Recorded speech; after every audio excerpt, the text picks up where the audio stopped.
Welcome to Connecting Greatness, Conversations with Entrepreneurial Minds. My name is Michelle Warren and I'm your host for this segment. Today we're speaking with Marcus Gillam from the Gillam Group. Welcome, Marcus. Thank you. Pleasure to be here. Pleasure to have you here. So let's talk a little bit about you and your business and what you do and why you do it. So perhaps you could tell our audience what the Gillam Group is all about. Oh, certainly. So Gillam Group is a small construction management company. We have approximately 12 employees, and we specialize in providing high-quality services within the construction industry. Okay. So specifically, the services we offer are general contracting, construction management, project management, cost control. So we focus on projects that are in the small to medium size range. Okay. So that would be roughly, say, $1 million up to, say, $50 million within Southern Ontario. And also within the industrial, commercial, institutional sectors.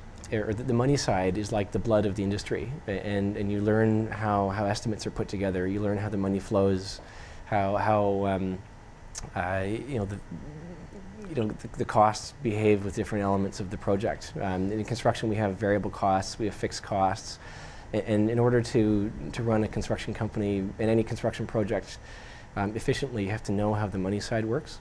I'm ecstatic. I couldn't be happier. I started my new company, Gillam Group, in 2011, at the beginning of last year. And I suppose it was a leap of faith because an opportunity came up, and I thought this opportunity, or pursuing this opportunity, is in my long-term interest. There were no guarantees, but in order to pursue that opportunity, I had to resign from my employer at that time. I gained confidence with every day that went on, and I ended up winning the opportunity that I pursued, and that allowed me to hire my first few staff. And then after hiring that staff, we picked up some more work. And so at the moment we have 6 projects underway. We're forecasting revenues of about $40 million for the next 12 months. Marcus, we just started talking. We just took a little break when you started to talk about how and explain the story about how you went out on your own. And there were a number of factors that were kind of in my mind at the time. And first was that my family had sold its interest in the company already, and I really enjoyed what I was doing at the time. But I thought, my future lied somewhere else. The reason I got into this business was because I wanted to make a noticeable impact. I wanted to make a difference on the industry and on the business. And I got the sense that these large projects were, in some respects, just a transaction, and that your efforts got lost in the shuffle. Technology is of the utmost importance for our business for several reasons. Number one, the architecture of our business is very decentralized. You can imagine we have a head office where we have head office resources, where we centralize certain functions, say like accounting, business development, and so on, or human resources. But then we have the projects which are based wherever they're based, and so we have a team typically at each project site. So there tends to be usually significant distance between the head office and the project site. So we use technology to help bridge that gap. That's number one. Another important factor is the fact that construction generates and relies on a great deal of documentation to be successful. I think there's definitely a gap in the market. I think there is a need for a company that can provide that independent advice that's not attached to products or any particular software provider. I think it would be very helpful. So where we use IT typically, I mean, besides using the normal say software packages, like we use Outlook for email, we use the Microsoft Office suite. Besides that, our company has a central server where we store all our information, but we also have a means of allowing employees to access that information from outside the office remotely. Okay. And so that's important because the information is it has to be backed up. And so it has to be stored in a central location to get effectively backed up. Yeah. And also, it often needs to be accessed by many different people. We've also got different levels of security, so there's certain people in the company that I would not want to have access to that information. Yeah.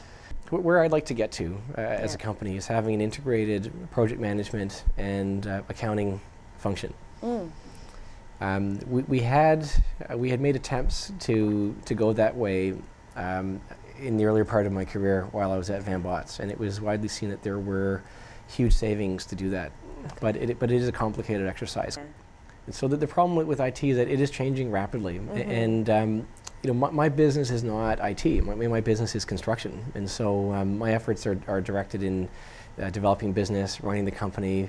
In the back of my mind, I know that we're growing, and I know that reasonable steps have to be taken to accommodate that growth. Yeah. Reasonable within the context of the budget, impact on operations and so on. But I don't feel like I have the expertise in house to advise me or to know exactly how to accommodate that growth.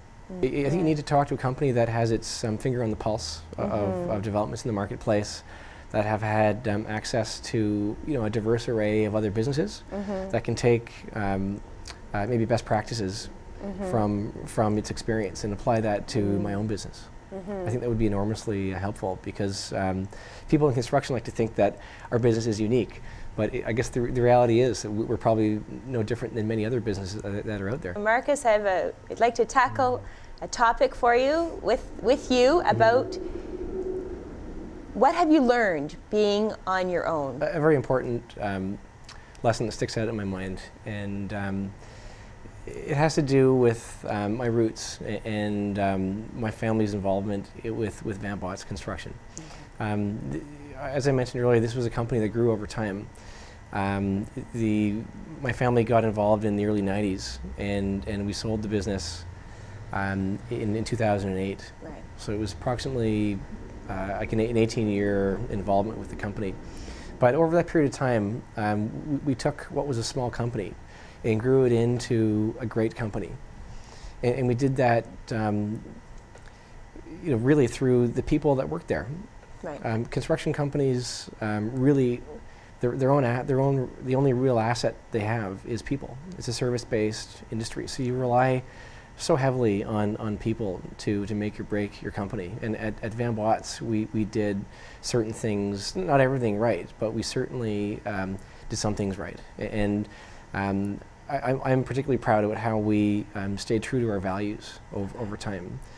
It may sound kind of cheesy, but I can tell you that it does make the difference between a good company and a great company, because I've seen it happen. Okay. And I've been part of it. And I can tell you when you're part of a company that stays true to its values, it has a vibe, it has an internal way of working that is unmatched anywhere else.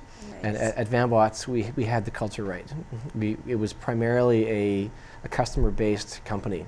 Everyone that we hired had to have that orientation. Okay. But additionally, we treated people fairly.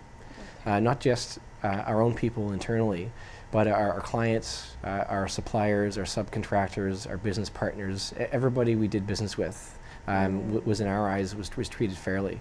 We would treat them like we would like to be treated ourselves. Oh, nice. And that is something that rubbed off on the industry over a long period of time. So we had people that really wanted to do the business with us because they knew that's how we did business. Well, if I had the chance if I could turn back the clock to that point when I decided to leave and start my own company, I would do it again, hands down. And so I think it's so important to follow your dream. I feel so incredibly sort of comfortable and satisfied doing what I'm doing. I mean, that's not to say that it's not without stress. It's a very, very stressful situation. It's a very stressful job. It's not really a job. It's you. It's what you do. Like, I don't have a separation between the office and my family. Right. I bring my office to the family, and I bring my family to the office, vice versa.